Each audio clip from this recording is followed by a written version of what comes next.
Hey, Nicholas J. Johnson. Welcome to Reanimates. Thank you.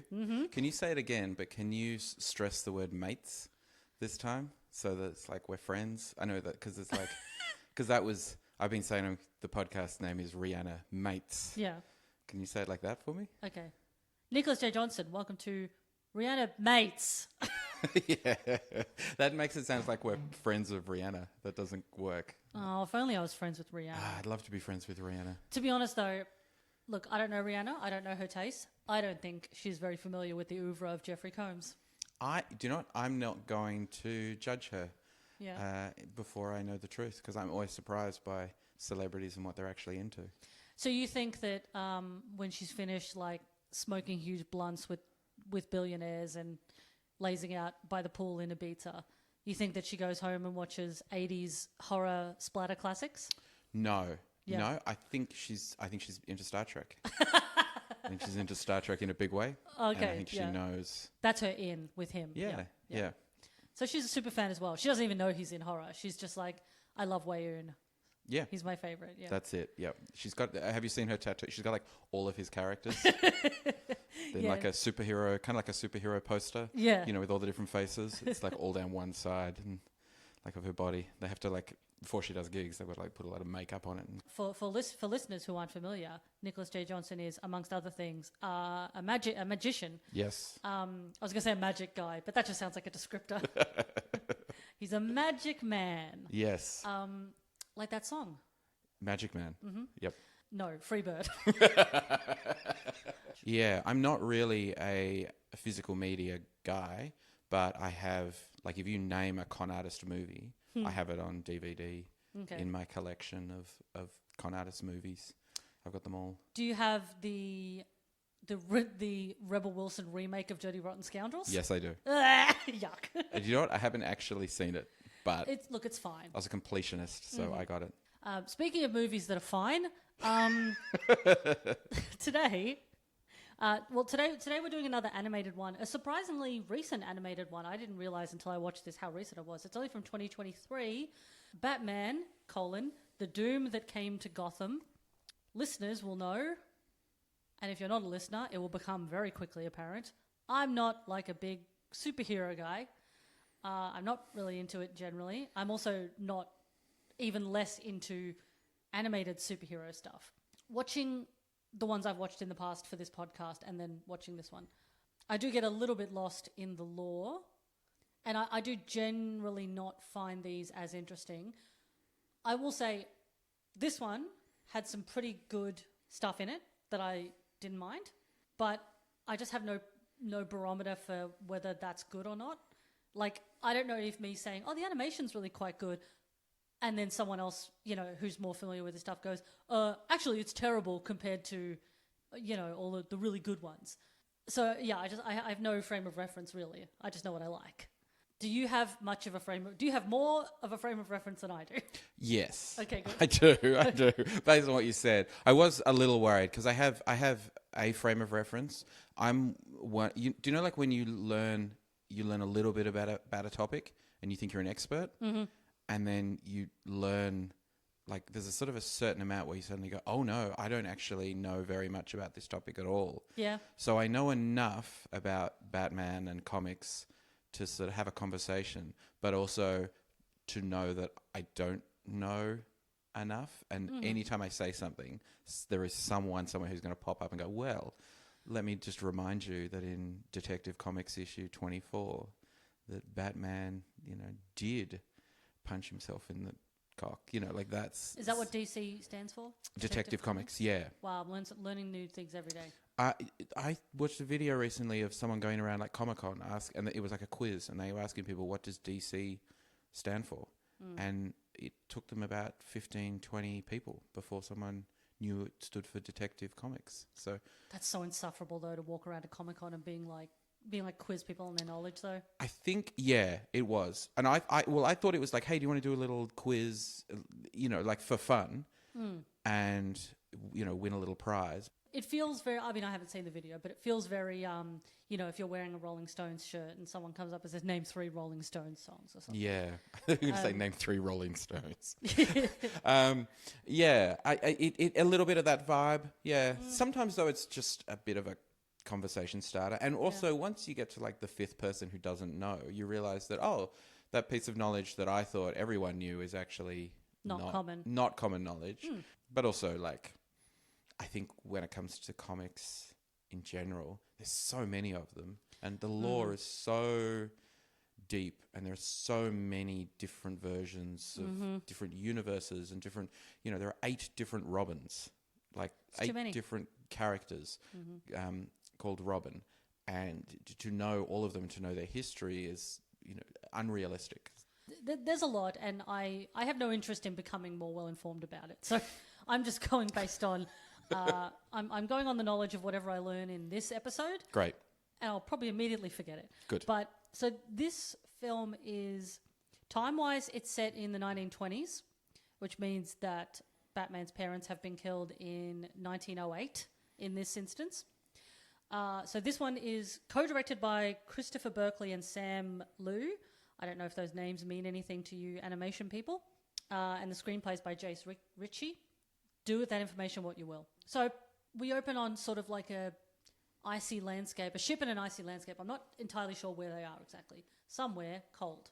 Covered with dead bodies, all frozen in screams. That's sort of like the best indication that this is going to be quite horror-y. When I got to the end of this, I was not expecting it to be so graphic and also spooky. So were you expecting a sort of straight superhero movie? Yeah, just like action-y guys, because, I've seen a couple of other Batman-y things for this podcast specifically that have just been a bit more straight, where it's, Batman battling the evildoers, blah, blah, blah. I was expecting that. But this is, not only is it more of a period piece, which was kind of cute, it's actually pretty frightening in some ways. You know how there's the idea of like animation superhero stuff being for children? Yeah. That idea. And this is one of those ones where it feels like it's making a real point to be like, no, we can make pretty aggressively grisly horror within this world that people think of as quite juvenile. Yeah. I think, though, comics are no longer for children, and comic adaptations are no longer for children. And if you make something that is explicitly for children, and it says, hey, come and see our children's movie for children, adults get annoyed. Like, there's a series called Teen Titans, which is like the kind of teenage superheroes. It's like Robin and Cyborg, and it doesn't matter. They're all teenagers. Yeah. And they made one series of it that was kind of a little bit edgy and dark and full of sort of teenage angst and hormones. Yeah. And then they just, which was teenagers loved, and then they kind of grew up so then they're in their 20s. And then they did a reboot, and it's called Teen Titans Go. It's the same characters, but it's kind of wacky, silly. It's like Animaniacs meets superheroes. Yeah. A bit more out of reality. Out of reality, a lot of like fourth wall breaking and pop culture references, and my kids absolutely love it. But the fandom just hated it, and they were furious. How dare you make something for children? So like the idea that something would be for adults is like, they're all for adults now, and like kids are kind of lucky. They're lucky if they're let in the door. They're allowed to buy the toys. Yeah. I don't know what the initial, way back in the day when a lot of these comic superheroes, when they started, I don't know if they were meant for children in the beginning. And then it just gradually became that adults liked it, and then they marketed it more towards adults because adults have money. But it is inherently kind of silly, like the whole capes and tights world. It is weird when people take it like way too seriously. Oh yeah, absolutely. Yeah. And you see that with like the Marvel movies in particular, where they try to take it seriously and they don't want it to be silly, but every now and again there is something that is undeniably silly that they can't get around. Yeah. And so they kind of put a hat on it and point out that it's silly. Like whenever a superhero says their name in a Marvel movie for the first time, like Captain Marvel or whatever it is, or Ant-Man, there's always a little joke of someone going, what a silly name. Just because you've got to point it out to people. Yeah. It's like they're a little bit embarrassed about superheroes being silly. But this movie doesn't want to be silly at any point. No, it's quite self-serious, but it's also very intense. I mean, it's taking it seriously because it's dealing with a lot of very heavy issues and themes. Yeah.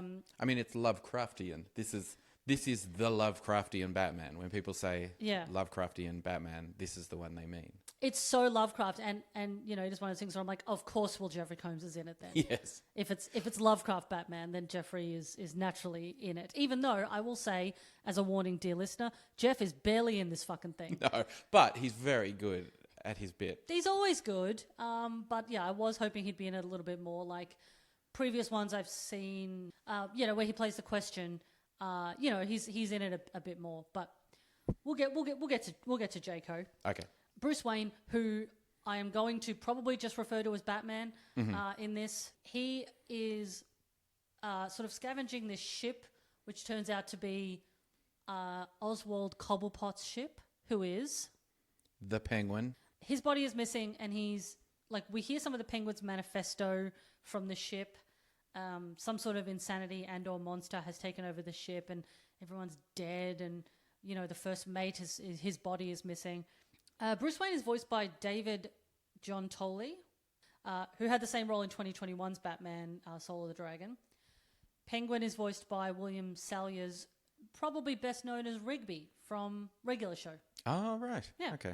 And we also have on Batman's team, I'm just going to get a lot of the voice actors out of the way now. Yeah. There's a lot of different moving parts in this movie. We've got Tati Gabrielle as Kai Lee, Karen Bra as Sanjay, and Jason Marsden as Dick. That's Bruce Wayne's kind of like little expedition team. Do you know what's interesting about that? So this movie is based on a comic, like a 3-issue comic from the 2000s, and in his original trio were Dick Grayson and Jason Todd and Tim Drake, and those 3 characters are all the 3 most popular Robins. So he had like the 3 Robins all with him. The problem is that because those characters are all really old, they all look the same in the comic. Like they look very, very similar. And when they made this animation, one of the things with these DC animated movies is they tend to make everything very... They all look the same. Like you could take a character out of this film and plonk it in another DC film. Yeah. So the idea we have these 3 characters who already look very similar. You're going to put them in this film. They're going to look even more similar to each other. Yes, there are 3 characters in this movie that I genuinely kept getting confused. Yeah. And so there would be someone doing something and I'm like, but wait, why is he doing that? And I realize it's a different character. Yeah. So that comes up a couple of times. And they're all the same. Yeah. Yep. So Sanjay is... basically, let's make instead of Jason, so we'll make him Sanjay instead. Clever. And then instead of Tim, we'll get rid of Tim Drake and replace him with Kai Lin, who is Batgirl, one of the Batgirls, because there's multiple Batgirls. Yeah. So that's who she's supposed to be, which makes it a little bit more interesting, and the characters are a little less generic. Well, I think someone refers to them as ragamuffins. Yes. That he had picked up in these expeditions, because it turns out that Bruce Wayne has been on an expedition for 20 years. Yeah. So does that mean he's never been Batman? Because the film opens and there's like a shot of the Batman costume sort of hanging ready for him to be Batman. Yeah. But his parents, sounds like his parents died. And he immediately went away. And went away for 20 years trying to discover about evil. Well, yeah, especially because if his parents died in 1908 and we're still meant to believe that this is the 20s. Yeah. Any more than 20 years and it's not the 20s anymore. So, yeah. Because it's Prohibition as well, so we know that. Yeah. Although Prohibition went for a while. Yeah. But and let's be honest, we're not looking for historical accuracy. We are not, but it is also, I'm just trying to nail down some facts. I would say 1928 would be a good year. Yeah. All right, so Bruce Wayne, he's exploring this icy cave and he comes across Grendon, who was also on Penguin's ship. I think maybe he was the first mate. And Grendon is voiced by one of my favourite guys, David Dasmalkian. Cobblepot is no more. He's something else now. He's become what he was always meant to be. I take it you're Grendon. Was Grendon once. Now I am chosen by him to be his messenger to the world. I see. And who is him, exactly? Him is he who bathes and slavers forever outside time and space, who shambled down out of the stars when Earth knew and spawned abominations and seas lights upon the land. Woe to man when he comes again. You familiar? Not at all. Oh, I think you would be if you saw him. He was the lead in Late Night with the Devil. Oh, yes. Okay. Yep. Yes. And he was in Oppenheimer and Suicide Squad. Yep. The Suicide Squad. I apologize. Yes. He is, to me, I feel a bit the way about David S. Malkin that I feel about Jeff, where he's often the best part of not great films. Like Late Night with the Devil, I loved. The whole thing is good. But there's a couple of films that I saw in the last couple of years, Voyage of the Demeter and Boogeyman, which were very middling films, but he was great in them. Yeah. And so yeah, he's become one of my favorite guys. Just really great face, great unsettling often presence, but he's a great actor. I can't wait to see him in more stuff. Anyway, Grendon's gone mad, very insane, gouged his eyes out. It's a pretty confronting image. And there's a monster in the ice that Grendon sort of lets out and then seems to assimilate into his body. Batman takes him out and then takes him to the ship. A lot of stuff happens in this movie that I'm not 100% on. I'm not sure why he takes Grendon's corpse with him. But leaves behind all the other ones. Yeah. They also, I think though, he must have noticed there was something unusual about the corpse because he kind of puts it on ice and there's a whole... Seems like they're concerned about the corpse for some reason. Well, yeah, because they chain him up in a room, which I thought was a freezer, but I think that there is something about the entity living in him that makes everything icy. Oh, I see. And also they're in the North Pole. Yeah. Yeah. Oh, actually, no, it would be the South Pole. Do you know why? Why? Because there's no penguins in the North Pole. It's a joke. Yeah. Because the penguin was in the scene. Do you get that? Yeah, it's a good joke. Okay, Yeah, okay. I'll put in some... Lisa, when you're in the edit in some laughs here. Or make the awkward silence longer. make it a minute long, and then I just leave. Butler Alfred eventually appears. Of course, he's got a butler on a ship. Seems weird. Voiced by Brian George, who you'd probably know from a million things just by looking at him. You keep saying just by looking at him, but it's a cartoon. I mean, if you Google him. Oh, I see. Like, I if understand. you Google him afterwards, you know who he is. Because the first time you said that, I was like, but he doesn't look anything like him. It's an animated. No, but I mean, if you type the name into Google and then search Google Images. The real guy's got eyes. He does have He eyes. Any eyes. And he doesn't have a monster living inside of him. I understand now. One of the links to Jeff in this movie is that Brian George was also in the Jeffrey Combs vehicle Beethoven's Treasure Tale. One for you Beethoven super fans. I don't know why this stuck out to me, but there is a point when Butler Alfred walks in and he doesn't know that they've taken Grendon's body and put it in the brig or whatever. And he comes in and he's like, what's happening? And he refers to the body as loquacious, which I don't know if you know what that word means, but it means talkative. Why would he use that? I don't know. Did they just want him to sound very fancy and British? Yeah. And they didn't Google that word? Maybe, because I would definitely use the word loquacious without being 100% sure what it means to sound intelligent. It bothered me very briefly. Yeah. And I moved on with my life, but I did make a note of it. So the overall plot of this is that Batman is investigating some sort of ancient cult with ties to Gotham. A lot of culty, religious, spiritual stuff happens in there. And this is like also, this whole opening scene is into the mouth of madness. Mountain of Madness. Mountain of Madness, sorry. Like that's what we're supposed to, if we've read that, we're I believe supposed so, to yeah. be smug and say that's a reference to that. Yes, we are. Yeah, okay. We could feel very intelligent Very when we watch intelligent, it, yes. right. I've read the first couple of chapters and then I got bored, so. I'm not super into Lovecraft in general. No, not into thinly veiled racism. Thinly veiled. Oh. No, I mean, look, apart from his abhorrent personality and views, I'm Yes. also not terribly into his writing. It's fine.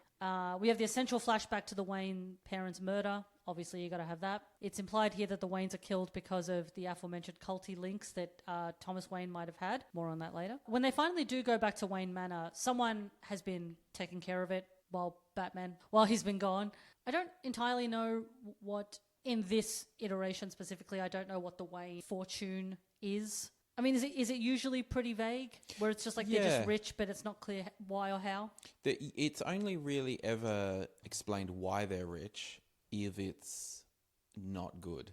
You know, if it's somehow going to be related to, there's a sins of the father thing that comes up a lot in Batman, which is his dad was not as good as everyone says he was, and there's always some dark secret in the Wayne family tree. That also is apparent here. Yeah. Although this one's much more ooky spooky. Yeah. No, it's usually sort of organised crime, or there's something that he's done, some deal he's made with the devil, metaphorically or literally, because it's Batman. Other than that, it tends to be he's kind of just a general billionaire industrialist. I get the feeling he's supposed to be a kind of Andrew Carnegie, like originally. The sort of the families like the Carnegies or any of those kind of big American moneyed elite sort of families who are using their money for good and setting up philanthropic organizations and so on, which is why we're supposed to like him, even though he's a billionaire. Yeah, I bet he's a landlord too. Oh, he's 100% a landlord. Yuck. Yeah. ACAB includes Batman. All Batmans are cunts. A-back. A-back. Yeah. Could it be all Batmans are turds? Because then it could just be a bat. So Batman and the team find a corpse in Wayne Manor, I think. Yeah. I'm not really sure how the corpse gets there, but the corpse, I think, yells Langstrom. Turns out to be his name, but they can deal with that later because Batman needs to have a drink with an old friend. Yes. So they just leave the body there. Yeah. A man called Blood appears. Who's a character from the comics. There's a lot of fun things in this which are like things that you would see in horror movies. You know, like there's a character that walks in front of a mirror and his reflection changes to be sort of demonic, but then when it cuts back to Batman, cuts back away, and then it's back to normal. Yeah. So, yeah, sort of special effects that you would see in horror film are done here with animation, which is quite fun. So, Bloodman, he gives him a few tasks. Long list of tasks. He must seek out 2 spirits, one wrapped in bats, one wrapped in flames. Needlessly vague. He must also die to become himself, metaphorically perhaps. And then Gotham must be burnt to the ground in order to save it. And then the demon jumps out of the window. Yeah, I don't understand why. I mean, I understand why they do it in terms of the story, but he's got important information that he's come from hell to deliver to Batman. Long way. That why is he so vague?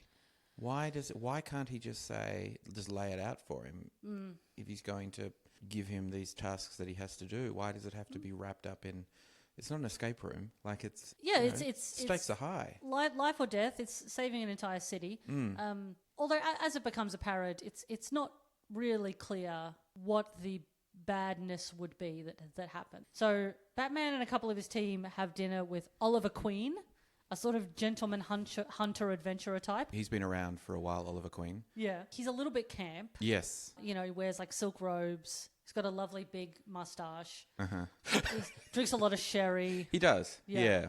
And I think because he's another character who's a billionaire, but he got stranded on an island and for many years where he learned how to be really good with the bow and arrow and then came back and became the Green Arrow, which is why he has arrows at one point in the movie. He does, yes. Yeah. Can I ask, so just going back like a little bit, so the Penguin appeared, right? At the beginning. Yes. And he's just sort of there. He was naked in the snow, yes. Naked in the snow, and then he sort of disappears and presumed dead. Do you, with your limited knowledge of the character of the Penguin, is there anything about that naked guy in the snow that you connect with the character of the Penguin from the comics or the movies or anything you know about? The shape. Just the shape, right? The shape of his body looks exactly like the penguin from Danny DeVito's Penguin. Danny DeVito's Penguin. It looks exactly like him, but naked. Which is how he normally looks in the comics. Yeah. Because there's nothing about the Penguin, the character from Batman, that could just be any guy. You could just go, oh, look, there's Bob. Well, you would have to know that the Penguin's real name is Oswald Cobblepot because he's only referred to as that in this movie. That's right. Yeah, it could just be anyone. But it doesn't feel like, why does he need... The only reason why they went, I guess we'll call him Oswald Cobblepot, like he's the Penguin, is because, well, we're making a Batman movie and let's try and cram as many Batman names in as possible. Yes, that is something that some people said when I was looking at the sort of reception of it, is a lot of audiences did feel like there was a lot of needless sort of cameos of people being like, well, they're not really part of the story. As you said, the Penguin just appears and you just sort of recognition and you go, oh, that's meant to be the Penguin, but they don't actually do anything. No, and it doesn't even do anything penguin-y. A lot of name check. It reminds, like when you go to the supermarket and they've got yogurt and it's like Wiggles yogurt. It's just branding. It's just branding. Yeah, Yeah. it's just like it's just regular yogurt that Yeah. we've put the wiggles on. It's like that's just a regular dude Yeah. that we put the penguin on. The main thing I noticed about this character is that he looks like he's covered in mollusks, which I didn't like. No. That felt gross. But I guess when you're stuck out in the snow, you got to do what you got to do. Yeah. Oliver Queen invites a surprise guest, the soon-to-be mayor of Gotham, Harvey Dent, voiced by Patrick Fabian, who is Howard from Better Call Saul. Several of these characters look too similar. It's getting really confusing. Harvey Dent, Bruce Wayne, and one of his expedition crew, they all look exactly the same. I kept getting very confused. So Langstrom turns out to be, I think, a professor at the university who has this unhealthy obsession with bats, and he's studying them. When we do finally get Batman in tights and cape, he's going to Langstrom's office, and he's looking for a big book, some sort of testament.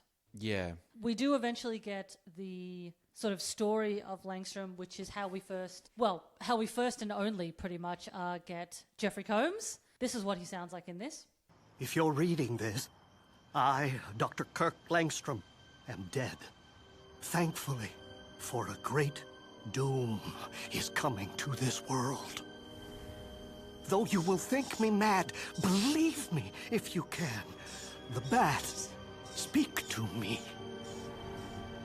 They see beyond what man dare fathom. And they tell me of a growing horror. A thing crouching at the doorstep of our reality. And it is hungry for us. And it wants our world. Batman realizes that the one thing stopping this ancient cult from taking over Gotham is a book called The Testament of Ghoul. All right? There's a lot of balls in the air. But again, that's a moment where you go, Ghoul, hold on, there's, I know who that is. And Is it a thing? Yeah, Okay, it's a thing, yeah. And so you hear that name and you go, oh, that's, I know what that is, and you get all excited about it. Reference, yeah. And in that case, you do get a bit of the character. But it just, for someone who, I've read the comics, and the constant, parachuting in characters, sometimes, needed, sometimes not, it becomes irritating. It's so irritating. Yeah. Because, Kirk Langstrom, he's a Batman villain. Oh, he's a villain? Yeah. You know what his name is? He's Kirk Langstrom. He's doing some experiments, and because he's obsessed with bats, and he turns into a bat creature. And you know what his name is? Batman 2. No, there's already a Batman. Okay. He's Man-Bat. That's fucking dumb. Yes, it is. This is the beauty of comics, is you create the stupidest thing you possibly can in the 1940s or 1950s, and then you find a way to take it seriously so you can milk it for half a century. So Man-Bat is meant to be like Bizarro Batman? No. Okay. No, that would just be Bizarro Batman. That's Man-Bat, already a thing, isn't it? Yeah. Yeah. That's where Bizarro comes from. Yep. That's from Superman usually, though. He's more just sort of it's just an inverse of Batman as opposed to a sort of crooked reflection of Batman. It's just, okay, if we take a guy who dresses as a bat, why don't we take a bat who looks like a man? It's this sort of twisted But he's version. already a man. He was a man, but now he's Man-Bat. But to be the inverse of Batman, he would have to be a bat that Who dresses up. dresses like a Yeah, man that's it. And yeah, that's true. Yeah. So and takes on the affectations of and of a mystique man. of a man. Yes. Yes. So I'm just imagining a Drives bat. a man-shaped car. Yep. And I'm imagining a little bat in a little suit, Tiny just a little nice little suit and tie. Yep. He's sort of got his hair all sort of slicked back. Of course. Maybe he's and he just kind of tries to make his way into conversations and Yep. it just tries to make small talk with people. He's At got a little the coffee, briefcase. got a little briefcase. Yep. He's got a little coffee in a takeaway cup and goes, "Oh man, did you catch the game on the weekend?" Yeah, and, yeah. Oh. And hopes that no one notices that he's actually a bat. Hump day, who's humping? Yeah. Yeah, exactly. But Yeah. then that's how it sounds in his head, but it actually comes out and it's like, Yeah, that's right. Yes. Yeah. it's like, what was that video game? Octodad? Yeah. He's- That's exactly what it's he's like. got a good thing going. Well, I was just thinking just generally, a couple of kids in a trench coat trying to get into a movie theater. A couple of bats in a suit. Couple of bats in a suit just Yeah. trying to make themselves look human. No one's any the wiser. Yep. And his wife is human too. She has no idea. Oh, no. Oh. Honey, what's wrong? Yeah. Yeah. I hate it when you fly around the room like that. Get back here. Get back here. Oh, Mrs. Bat. Poor Mrs. Bat. Well, they have a good relationship, but it's tough. It is, yeah. The old man that was like protecting the book that Batman needs is accosted by Talia, who is like the last follower of this ghoul cult, voiced by Emily O'Brien. She turns the old man into a fire demon by putting a newt in his ear. Is that correct? Yeah, that's what I thought. But to be honest, because I read the comic a while ago, and then when I was watching this, I did kind of drift off at a few points. Because there is so much story, for what is essentially a pretty simple story. Like, you could say the plot of this in 30 seconds. But because they've added all these unnecessary steps along the way to drop in all the cameos and the little fetch quests and bits of business. It's too that much. There's so much in there, and it means that it just shoots through at a really rapid pace of like, oh, now we're in the city, and now you got to meet this guy. Now here's 3 quests. Okay, you go and do that. Now come back and now do this. And there's no time for moments of anything particularly interesting because you're too busy getting the plot together and saying what's happening. So, yes. This had some pretty good moments that wasn't just expositional plot, which I appreciated. Yeah. But there was a lot of that. But there was no suspense. No, because there was always stuff happening. Which is, as we were discussing previously, is the 2024 Salem's Lot has the same issue that they've got so much plot they want to get through, and give us some suspense, give us some. Well, I mean, 90 minutes just isn't long enough to have like a lot of light and shade. Though at the same time, this is like a 3-issue comic, so it's not huge. It's not a big book. Maybe it is just because in a comic you can just introduce a character, and you can say, oh, look, straight away, you can show it visually, and you don't need to necessarily go into a lot of detail. And you can have a lot of speech bubbles, with all the dialogue back and forth. But in this... Telling you what's happening. It's not visually interesting. It's just characters talking to each other, and then a big set piece happens, and then more characters talking to each other. And well, there was a lot of things that were visually interesting, but mainly it was things like, really beautifully painted backgrounds. Like, I was surprised at how pretty some of the imagery. I wasn't expecting it to look as good as it did. Just because, like, again, a lot of the superhero-y stuff is usually just fighting in dark alleyways. You're right, because I found the opposite. Because Really? So DC has been making these animated movies for 20 or 30 years, and more and more and more each year. So like three or four of these come out every year. And what they usually do is they get a comic that is super popular, that everyone loves, and then they make an animated version of it. Makes sense. But because the comics are all made by different artists in different styles and tell different types of stories and have different themes, they're wildly different from each other. Yeah, but different looks, imagery. Yeah, exactly. Yeah, just because different artists. So you have, like, say, the New Frontier books, which is like Darwin Cook, which is real kind of 1950s square jaws superheroes, and real kind of like a real modern design. And then something like this, I've forgotten the name of the artist, but he has this real, everything's kind of a bit blobby and squiggly and feels like almost humorous on the page. But with both of them, they made both of those movies to bring them closer to each other, so they all feel like they're in the same universe, or they're even if they're not in the same universe, they're all the same art style, which I think is just an economic thing. Like it's just a way to make it a bit cheaper if everything kind of vaguely looks the same.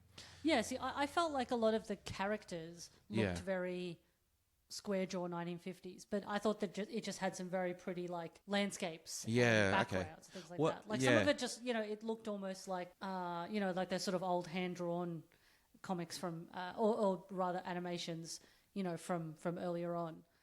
Again, I'm no expert on animation, but I just know what I like. Like, I don't even know if anything is hand drawn anymore, or if it's all entirely computer art. Yeah. Well, I think they are drawn. Obviously they're drawn in some way, but I think that this style of animation is done to make it feel like a comic. But I think sometimes, to me, it makes it feel flat, like that you do have this beautiful background, and then these very flat characters sitting on the background. It doesn't feel like it's leaping off the screen at me in the same way as a comic feels like it's leaping off the page. And also because I've seen several of these as well, several of these kind of movies made by DC, these animated movies, they all kind of end up feeling the same. I'm having trouble differentiating even the few that I've seen already. Yeah. But again, if I had seen 100 of them, maybe I'd be able to have some that really stuck out and I could tell the difference. Should we take a break and you can watch all of them and then come back? Right now, yes. Right now, let's go. So Talia has one fire demon fight another fire demon. She escapes with the book. Of course, Batman escapes and is trying to get the book off Talia, but he's not trying very hard. Batman seems, sometimes he's just standing there being like, you can't get away with this. It's like, yeah, but do something. I know that you're not like, you don't have magical powers or anything, but you're just standing there being like, you can't do this. Yeah. I don't think you're going to convince them out of this, mate. It's That man's a surprising. pussy. It is surprising how little, all of this stuff happens, but he doesn't do a lot. He tends to be quite reactive. He kind of waits. And at the end, there's a big thing of, is he going to do this thing or not? Is he going to act or not at the end of the film to resolve the issue? In this case, though, I mean, so him and Talia, they've got history. So They've had sex. Yes, Oh. they have a son. Oh. So she is the daughter of Ra's al Ghul. So they're often put together as romantic, even though she's maybe evil. Mm-hmm. Sometimes they've had relationships and they have Damien, their child, together. Why would they call him that? Well, you know what? I said it out loud and I went, "That's an evil name." Yeah. I've never realized that Damian Wayne is an evil name. And also, I mean, I don't know in what context she's not the villain, because she is the daughter of this, I don't know if he's meant to be the leader of the cult, but he's some sort of otherworldly figure who is Yeah. summoned back. I mean, fundamentally, I don't know what the point of the Al Ghul cult is, because they keep saying how they're going to destroy Gotham, but I'm like, how and why? Isn't it a classic, like, we're going to bring this creature that we worship here, and because we worship him, he'll make us kings and he'll make us rulers and he'll give us extraordinary power because we trust and love him and we don't really care what he's going to do. Or we just believe that because he's doing it, it is the right thing because we follow this faceless interdimensional being. Like, it turns out they have to burn Gotham to the ground anyway in the end. Like, Yes. that's part of one of the tasks that Batman is given. You have to raise Gotham to the ground in order to rebuild it. Yep. So they end up destroying the city anyway. Yes. Like, the winners destroy the city. So it's like, well, what were the villains going to do that was worse than that? Weren't they going to take over the whole universe? Wasn't that the whole thing? Like that. I don't know. It felt like it wasn't clear. No, it wasn't. I felt like we were just supposed to know because it's an interdimensional off-brand Cthulhu, and we just sort of supposed to know. Oh, they're up to no good. It might have been nice. That's racist. That is, yeah, that's It's true. racist to assume that an interdimensional Cthulhu knockoff would be evil. Wouldn't that be an incredible twist if it turned out that Lovecraft wasn't racist at all? He was actually trying to teach us. Teach us about racism. And if you read between in the subtext, Yep. of The all- subtext. the subtext of it, you think it's him being racist, Yeah. but it's actually us, the reader, being racist. Yeah, yeah. It's like all those people who read Fight Club and became misogynist. Yeah, or saw Joker or Wall Street or any of those kind of movies. Took the wrong message away. Took the wrong message away. Well, what message am I meant to take away from Lovecraft calling his dog the N-word? Look, it was. I don't like the fact this has somehow become me defending the use of the N-word. You brought it up. No. Stand behind your principles. Something. It was a different time. Something. Yeah, yeah. Something. I've gone. Can you see? I've gone red. Yes. I've literally. Yeah. You've backed me. You've backed me into a. Into a corner. Yeah, what's your cat's name, by the way, Nick? Okay, my cat is white, and that is just. Oh, that's fine, That's fine. Ooh, I just got a scam text.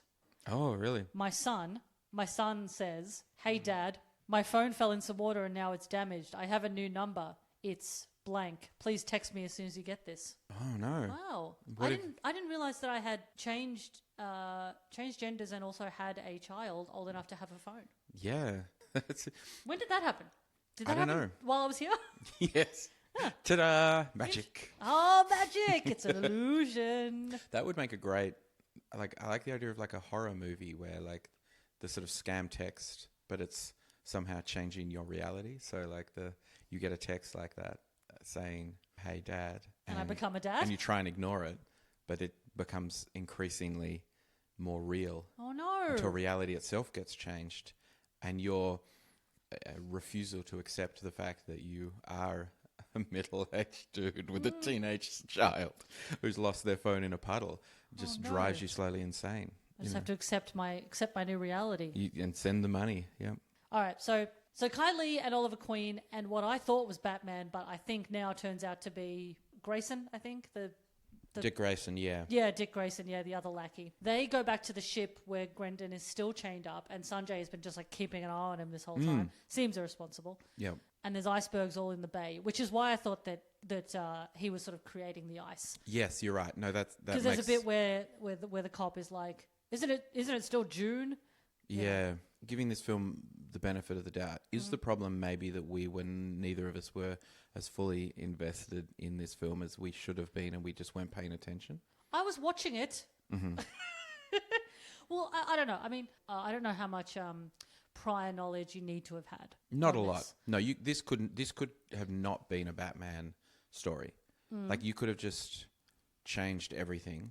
You know, the fact, just have him not dress as a bat and do everything the same, change all the characters' names, and I don't think anyone would say, "Oh, this is a Batman story with the names changed." Well, I mean, I guess because fundamentally Batman is just like a normal guy, ostensibly. Yeah. You know, like he's not magic man. But none of the characters do anything none of the characters do any of the defining characteristics of their character from the comics. Nobody does the bat to say. No one does the bat to say. Yeah. Knowledge of the lore is useful for all of the Easter egg spotting, but this could literally just be a Lovecraftian tale about a random billionaire explorer who's trying to solve this mystery. In the 20s, yeah. In the 20s, yeah. Sanjay's dead, frozen to death, it seems. Wow, okay. The beloved Sanjay. The beloved Sanjay. He is, compared with the comic, he is a more interesting character, and I wish more time had been spent with him. Yeah, he's barely in this. He's barely in it. And Jason Todd is very boring and has a little bit more to do in the comic. But all of the characters, the three of them, are all very, very similar. They're all different from one another, have their own little stories. And I wish we'd spent more time with them. I feel like Kylie is in it the most, which makes sense by the end. We hear a gunshot because Dick Grayson had rushed onto the ship with his rifle. We see a hand lying on the floor, so we assume it is Dick Grayson. Brendan's shackles are empty. Kylie is distraught. Queen vows revenge. We're up to date. More culty ritual stuff follows. Again, they keep coming back and forth to various... Also, just as a side note, whenever Talia is walking, she walks very slow with very small steps. Like, weirdly slow and weirdly small steps. I implore you to, when you are watching this, listener, look at, especially in the first scenes we see her in where she's walking in the streets in Gotham, tiny, tiny little steps and very slowly. I noticed it. Anyway. I wish I could say, oh yeah, that's Talia. That's classic Talia. Classic Talia. Yeah. Yeah. That's the defining characteristic of Talia, is that she takes tiny little... It's her weakness. Slow bitch with tiny feet. It's her kryptonite. She just can't walk fast. So she eventually summons Ra's al Ghul. Who's her dad, by the way? Who is her father. Yeah. Voiced by Navid Negaban. Batman's looking into the cult shit. Eventually, there's a lot of cult lore. Like, eventually he starts reading a different book about other stuff. And it does get a bit confusing. It's research heavy. But it is essentially comes down to the fact that lots of people in Gotham are in this cult or are connected to the cult in some way. And it's meant to be a big reveal, but I don't think we care enough for it to be a big reveal. No, and I think we also sort of assumed that the rich men who are mentioned in the story would be part of this. Because who else is in Illuminati-like cults like this? Yeah. There's another monster fight, but this time Batman has this potion that destroys it for good. But the ritual is still completed, and Gotham is awash with swarms and swarms of snakes and lizards. Very quickly, too. So quickly, but what's more surprising is how quickly everyone is just on it. Yes. Like, almost immediately, there's one of those little extra boys. Yeah. Being like, extra, Gotham overtaken by lizards. It's like, what, you had enough time to get a paper out? Yeah. And then suddenly it's Harvey Dent saying, I promise that I'll get rid of these snakes and lizards. You had enough time to set up a press conference? How long has it been?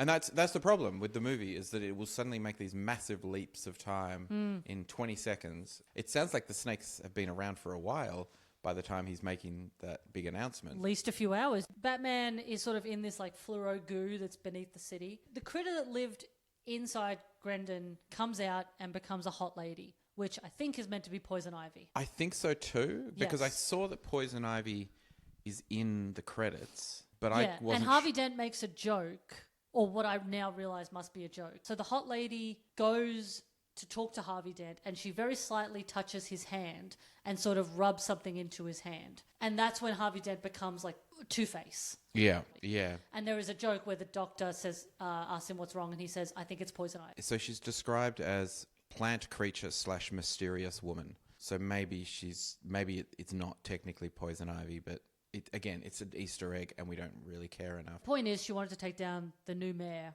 Harvey Dent. Batman goes a bit insane. He goes a bit catatonic.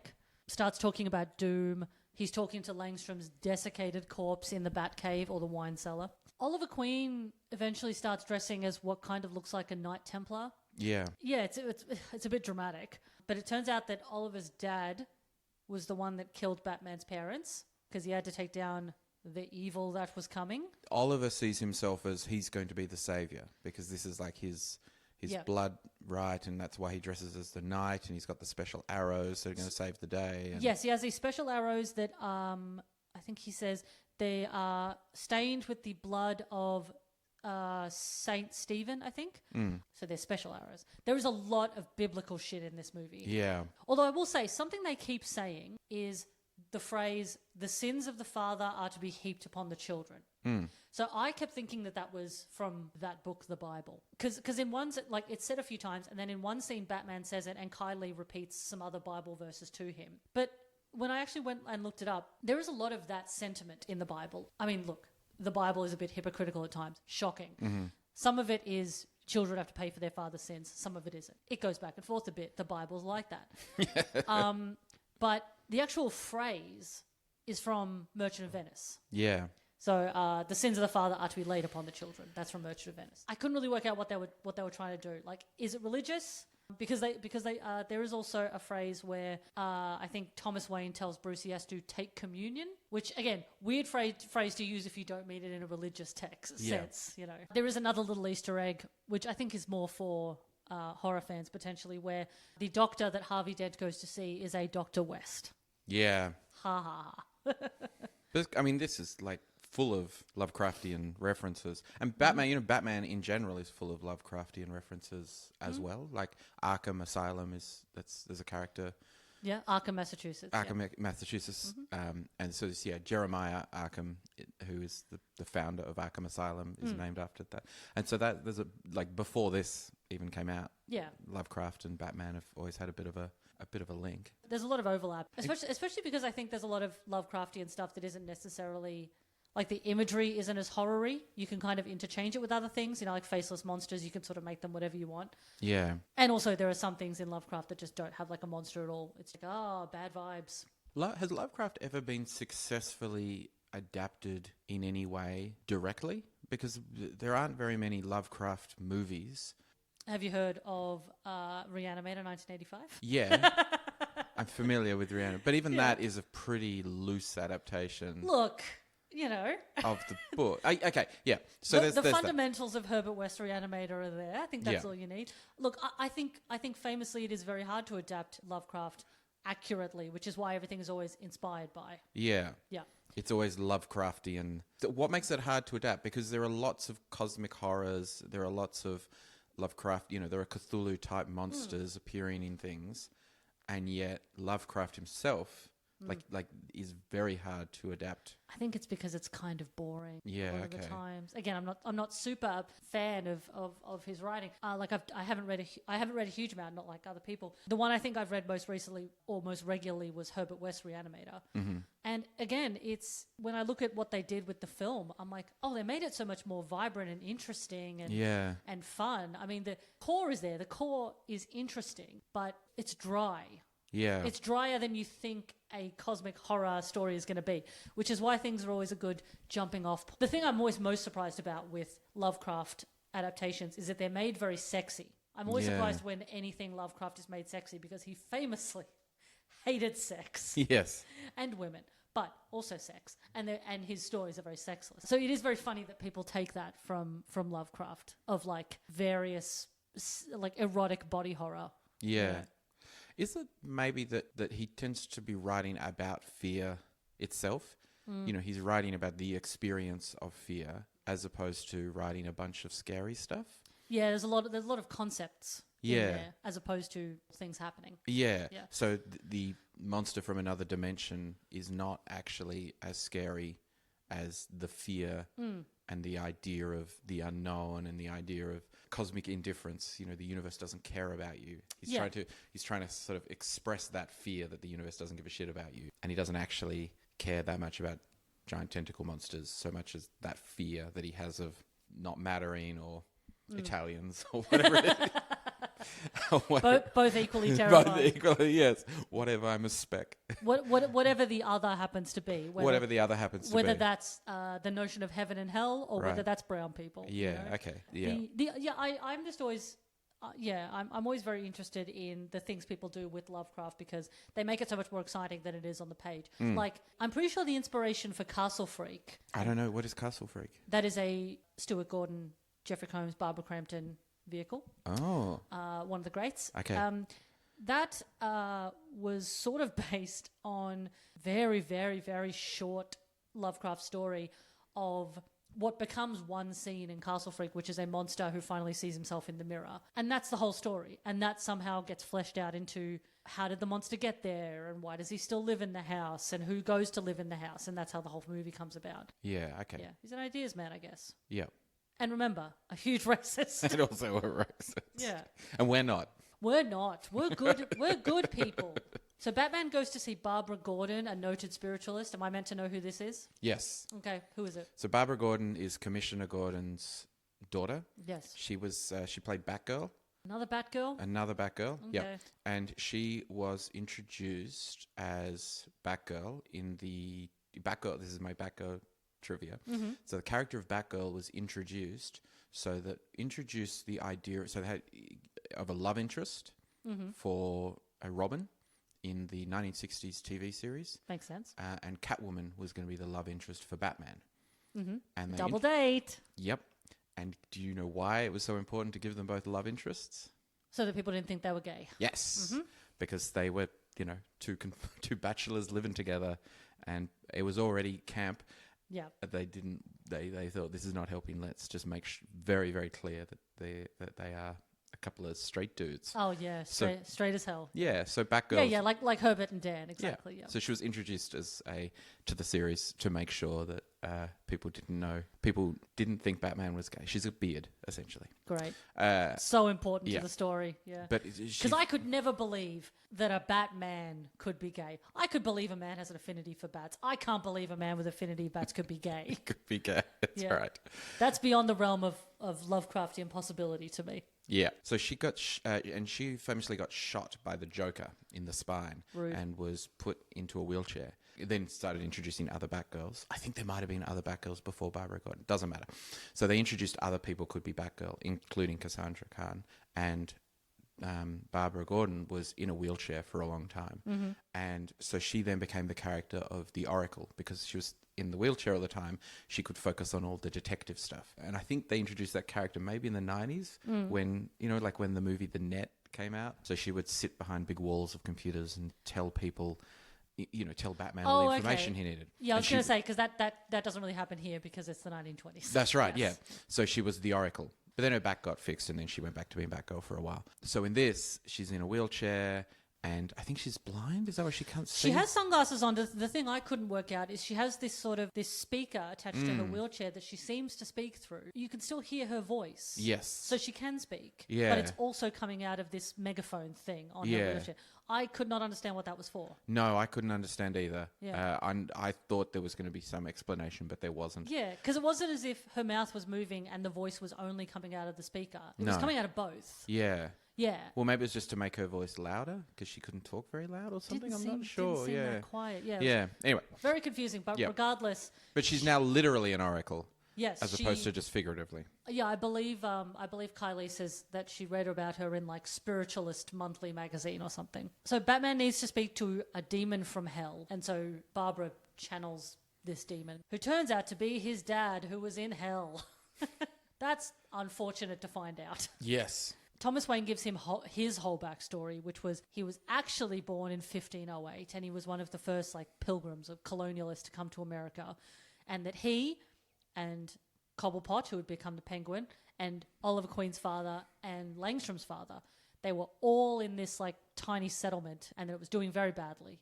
And that then the penguin, Cobblepot, he found a book underground. And they did what you would naturally do if you found a spooky looking book underground, is that you would do whatever rituals are in it in order to save the colony and improve your life. So it's kind of like one of those deal with the devil kind of things, which it quite literally turns out to be, because then they summon Ghoul, and there's some very upsetting animation of as Thomas Wayne is relaying this story, he's sort of becoming more and more engulfed in flames and melting and becoming bones. It's did you find this quite scary? visceral. Well, no, I'm not. I don't get scared. Right, okay. Because earlier on it sounded like you thought it was scary, and I was surprised. No, I mean, scary in the objective sense of like, it's like ooky spooky. Gotcha. Do you get scared? No. Anymore? So there's nothing, when was the last I would time? love to be scared by a horror movie. I haven't been genuinely frightened by a horror movie since I was like a teenager. Right. And can you remember the last thing that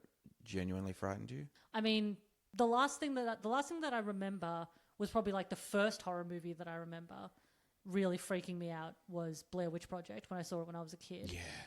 Probably if I had to pick one that made me feel really like unsettled, not in terms of like just uncomfortable because it was grotesque, but like genuinely creepy, would be maybe When a Stranger Calls. Mm-hmm. The original? Yeah, from the 70s, because that's quite effective in its sort of tension and use of very real fear. Yeah. as a woman who is often home alone. But yeah, I am constantly watching horror movies and I'm like, please freak me out. But I've just seen too many horror movies now and I'm just all desensitized. I'm the same. I will occasionally feel a bit of a, like, if there's a jump scare, I'll sort of go, oh, it was a jump scare. You know, like, and that doesn't feel like an earned fear. That just... That's startled. Startled by it. Sounds like more of a biological response than anything else. Yeah. It's a sudden loud noise after a period of quiet. It's normal. But a lot of horror movies do that. You know what, though, I will say, as many times as I've seen Jaws, which is many, many times, the jump scare in that of when Richard Dreyfuss's character is exploring the ship, the boat that is sunk, and then the corpse pops out. Oh, yeah. That gets me I know it's coming, and it gets me every single time. Yeah. Generally, I'm pretty good, especially because a lot of horror movies that are quite formulaic, you can predict if you've seen enough jump scares, you can predict where the jump scare is going to be. Yeah. So then it's not startling. And I hope I don't sound like a wanker. I've just seen a lot of horror movies. No, because I can't remember the last time I was really, really scared by something.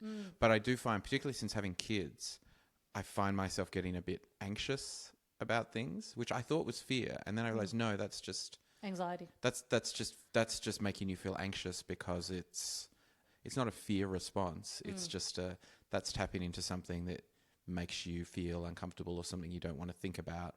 Yeah. And which is not a fun experience.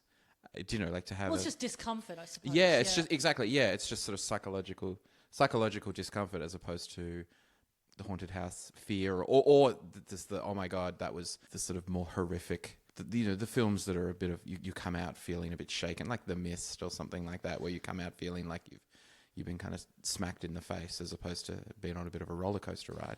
Yeah, I mean, I definitely still have big emotional reactions to films. Like, I cry very easily at movies. Me too, yeah. Like, when I saw All of Us Strangers in the cinema, I was sobbing.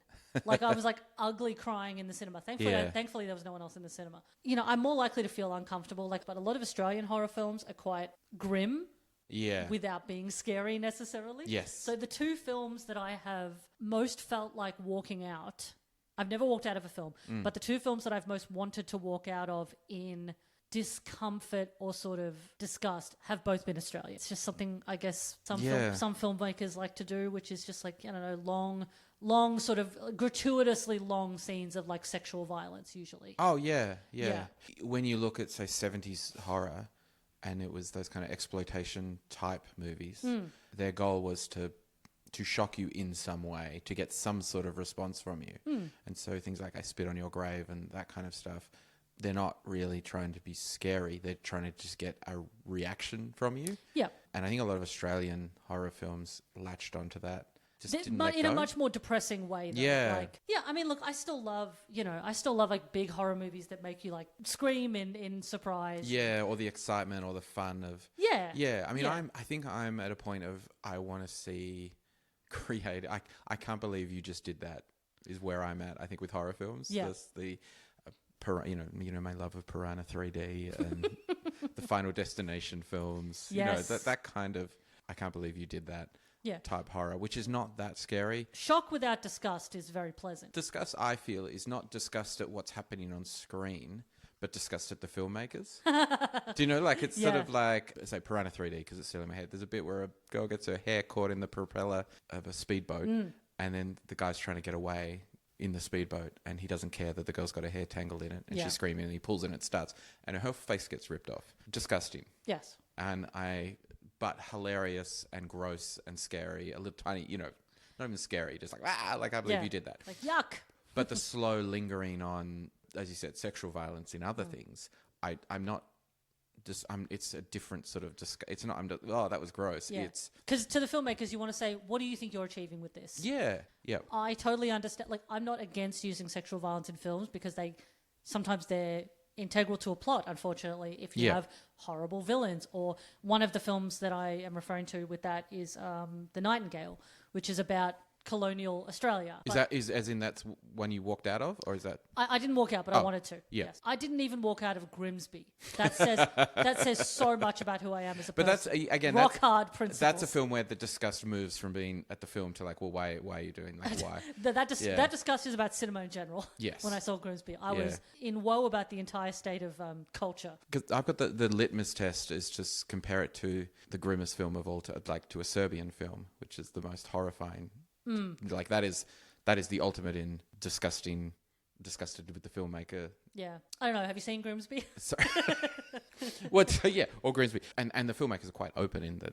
The reason for that film is they kind of want you to be disgusted. That's why and that they want you to be disgusted at the Serbian film industry for making the film to an extent. You see that, it's that same, like, well, why are you doing this? Like, what is the point of this? And it is just because you want to create something that is disgusting, offensive in some way. And you don't want to make us scared, shock us, or make us learn something about ourselves. You just want to make us feel bad for as long as possible. Edgy contrarianism. Edgy contrarianism. Yeah, that's exactly it. It's just wanting to do something that's shocking for the sake of shocking, as opposed to shocking for the sake of interesting or provocative or challenging. Challenging, yeah. Yeah, okay. I'm happy to be challenged in a film. I'd love to be challenged in a film. Yes, yeah, me too. Yeah. I can smell the difference between someone who has seen a lot of challenging films or things that have challenging themes in them or provocative themes in them, and has tried to do that and is not sophisticated a filmmaker enough to do it properly. Yeah. Anyway, back to Batman. Oh yeah, Batman. Yes. So we just left the Oracle, I think. Yeah. Batman eventually heads to this very Lovecraftian purple realm underground, and then Talia and Raz are there. He stabs Talia with one of Oliver's arrows of Saint Sebastian. Saint Sebastian, that's the one I was thinking of. And in the showdown with Raz, Batman is effectively killed, but that because he is remembering what he was told earlier in the film, which is that he has to die to become himself. And that ends up happening because he is sort of crushed in the hand of the monster or Raz or one of those things, and comes out as a much more literal definition of a Batman. Yeah. So this is what I picture. This creature he turns into is what I picture when you say man-bat. Yeah, it's pretty close. Yep. Yes, because it is literally a 6-foot-tall bat. Yep. But kind of, when you say 6-foot-tall bat, that sounds ridiculous. Whereas this is kind of a cool design. This looks more like a gargoyle. Yes. I thought this looked exactly like the main gargoyle from the animated TV show Gargoyles. Yeah.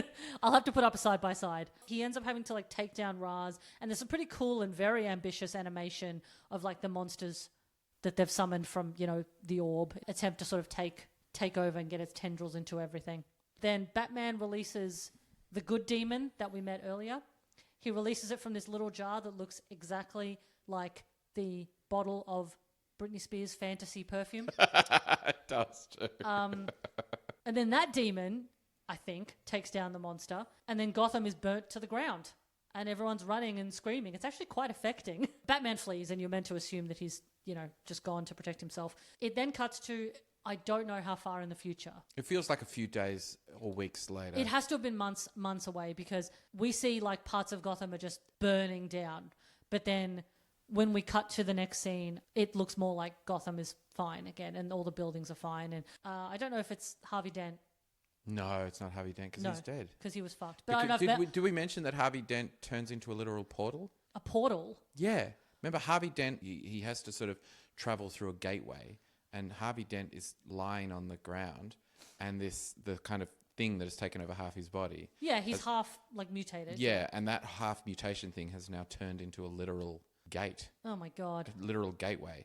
And Batman has to step through the gateway to go to the final battle. That's very strange. And Harvey Dent says something like, "On your champ," or "Good luck." You know, it gives him a little Go Batman. go Batman, go. See you on the other side. See you on the other side. Something like that. Yeah, That would be good if you said "see you on the other side." Yeah. And so See you on my other side. Yeah, and he literally steps into Harvey Dent's face. Oh, that's very strange. I don't recall that. But maybe I was, maybe I looked away for 3 seconds, and maybe that's what happened. So yeah, you took a sip of your drink, and when you came back, 40 years had passed. Something had happened. So yes, someone mentions that the Bruce Wayne Foundation has taken care of fixing the city, and that Kylie is now the acting head of that foundation. And then we end on a shot of the Batman, and his fiery eyes hanging in the eaves of a church, not dead, but certainly different now. The end. The end. The end, question mark. Yeah.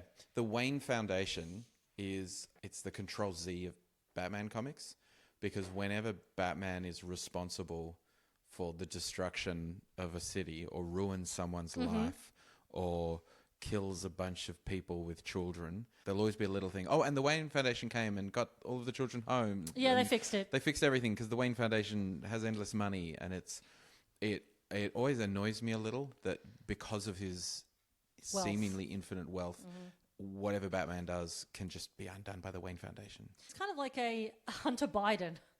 He's just like this. He's just Well, like this Bruce rich guy who yeah. just goes around doing stuff. Yes. He thinks he's doing great, but he's actually like, in trying to catch one robber, he's Yep. taking down whole city blocks of civilians. Doesn't even realize it because he's on a mission.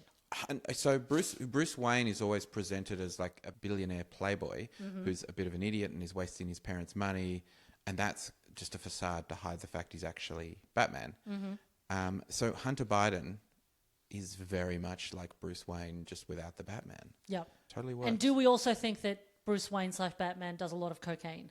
He must, yeah. Or no, cocaine seems too fun. I think he's probably got some sort of stimulant medication that he's got off the black market. Well, I mean, to me, from whatever various iterations of Batman I've seen, he is one of the more dour superheroes. Yes, he is, yeah. Yeah, I don't know. Maybe he just likes to just smoke weed and sit in his back cave and look at his various... Trophies and things. Well, just, his various, like, weapons and stuff, and just waiting around for to use it on someone. Sometimes he goes for a walk and looks for crime. Yeah, because Batman doesn't have any superpowers. His power has always been psychological. So, like, he's famously introduced, and he says, criminals are a cowardly lot. I need to become a symbol of something that strikes fear into the hearts of men. And then just at that moment, the window flies open and a bat flies in and circles around. And yes, I'll become like the bat to strike evil into the hearts of men. And because he's a ripoff of the Shadow, that was the Shadow's whole thing, was that he was going to mess with people's minds and make them scared. So his thing has always been, I'm going to be spooky and dark and dour and scary. He can't be Batman and also cracking jokes, because his whole point is that the reason why he dresses as a bat and leaps out of the darkness at people is not just so he can beat up poor people, but also so he can be scary while beating them up. So it's not just the one that he beats up. It's then the legend of the Batman spreads, and then everyone is scared. All the criminals are scared of the Batman. Okay, so it's like vigilantism. Oh, yeah. No, he's 100% a vigilante, which is like often comes up in the comics of like the police. There's a whole series called Gotham Central, which is Batman comics, but from the perspective of the police. And they're just constantly annoyed at Batman. And their self-esteem is like rock bottom because they can't solve any of the cases without this does Batman random guy. He seems like he usually takes down a lot of like small-time criminals, like, I'm stealing your poise or something. Does he ever take down like Epstein levels of sort of like huge criminals that have big pedophile gangs or anything? No, not of well. course not. Yes, he does. He takes the easy route, doesn't but he? it will never be. That's never really the focus. Because as a billionaire, there is mates. Yeah, and also there's like the police in general. His role is not to stop crime.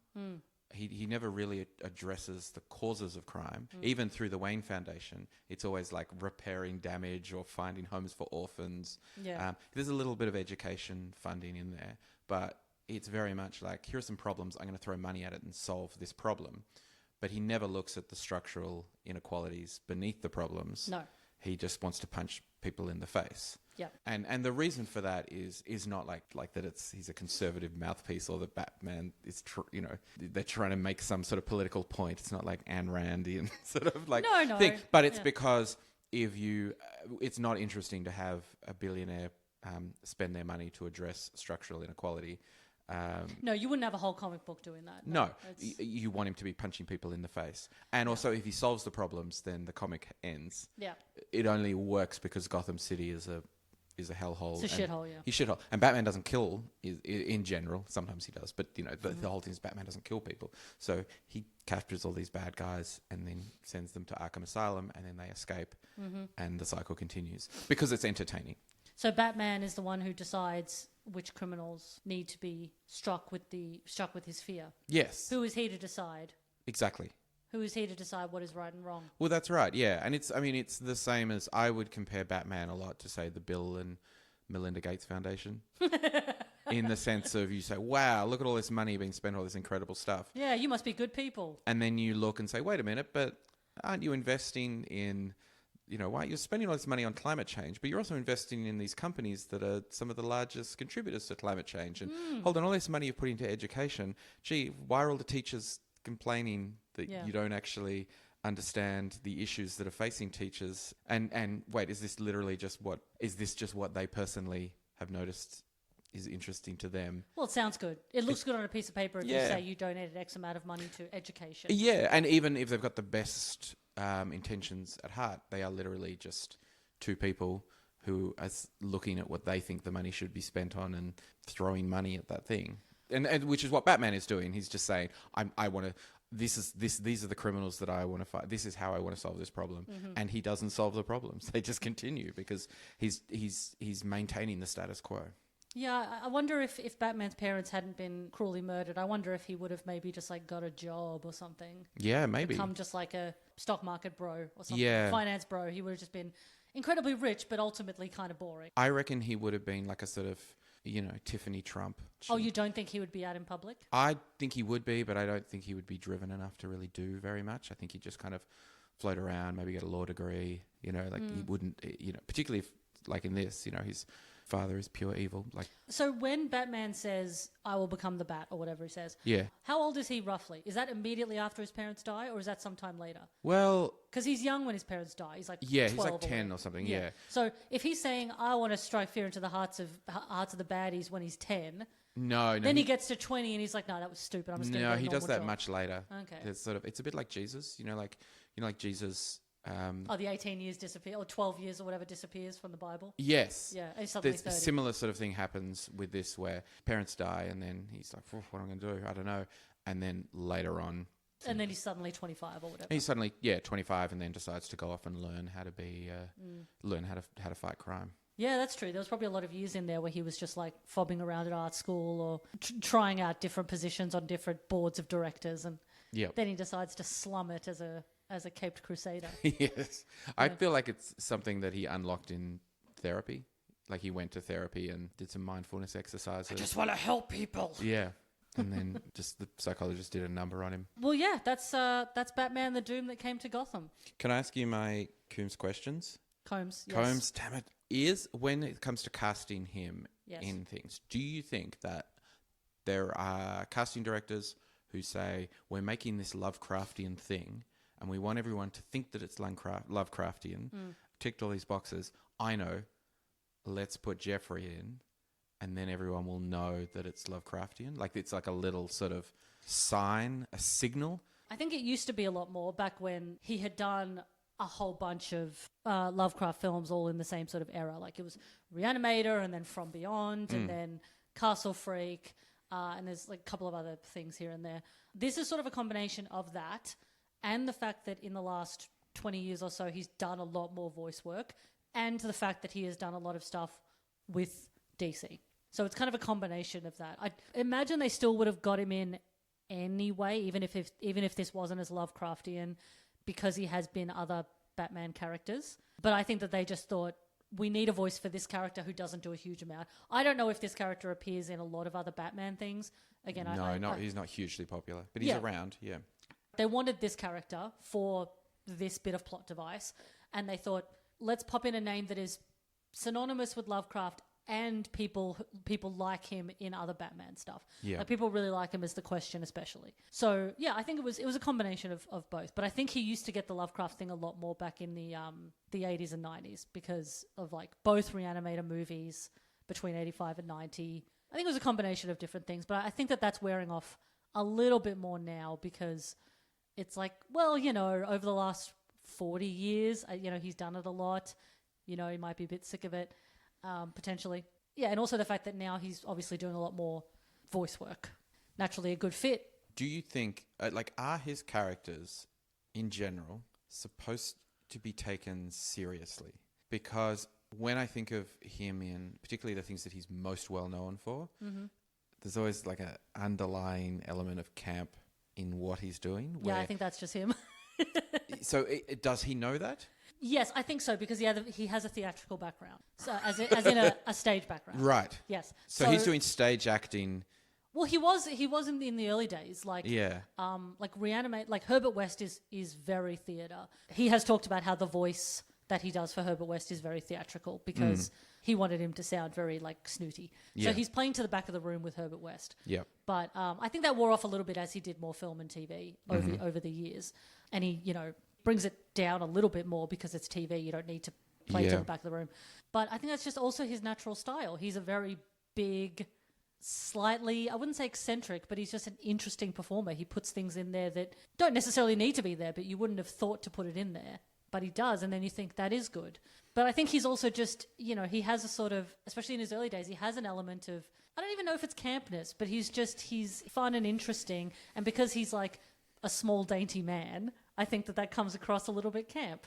I don't mean camp. I mean camp in the Susan Sontag sort of definition of camp, as opposed to, you know, that he's a bit, I don't know, like not drag camp. More that he is. There's a sort of an exaggeration. Yeah, big and theatrical. Big and theatricalness that is meant that you're unclear as to whether you're supposed to take him. Is he supposed to be scary or is he supposed to be funny? When he shows up in Frighteners, am I supposed to be scared of him or am I supposed to laugh at him? I think you can do both. Which is like horror, like those big horror, Nightmare on Elm Street. They're very silly movies and also very scary movies. Yeah, and I think fundamentally, like, the movies that do that very well can do both quite easily. Something like The Frighteners is interesting because he's a very much an outlier in that film because he is so much weirder and more theatrical than anyone else in that movie. But he's doing this big, almost like 40s thing, almost like he looks like he should be in like a silent film. Yeah, because he turns that on here, like in The Doom That Came to Gotham, in his 2-minute, or maybe less than that, in his very short monologue that he gets to deliver. He really, you know, straight away you say, oh, that's if I just watched the film and not knew which character he was and had to guess, I would know. Yeah. Despite the fact I don't think he has a distinctive voice, but he has a very distinctive delivery. And that would be why he's so good in Star Trek as well, because Star Trek, they love a theatrical actor, you know, going back to William Shatner.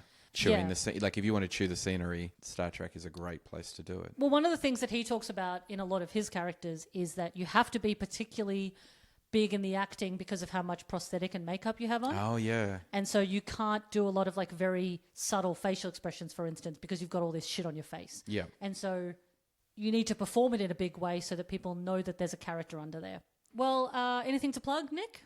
No, absolutely nothing to plug. Nothing. You can listen to my podcast, Scamapalooza, where I talk about con artists and scams and deception. That is something to plug. That's interesting. It is. I'm taking a little bit of a break from it at the moment. Yeah, but go listen to the backlog. Oh, yeah, there's a huge backlog. We have episodes about classic con artist movies, and I talk to the victims of scams. I talk to psychologists about why we get scammed. Any topic you can relate to deception or swindling or scams or magic. Yeah, we talk about it. And there's so much of that in this day and age. There sure is. Yeah, it's a great old world we live in.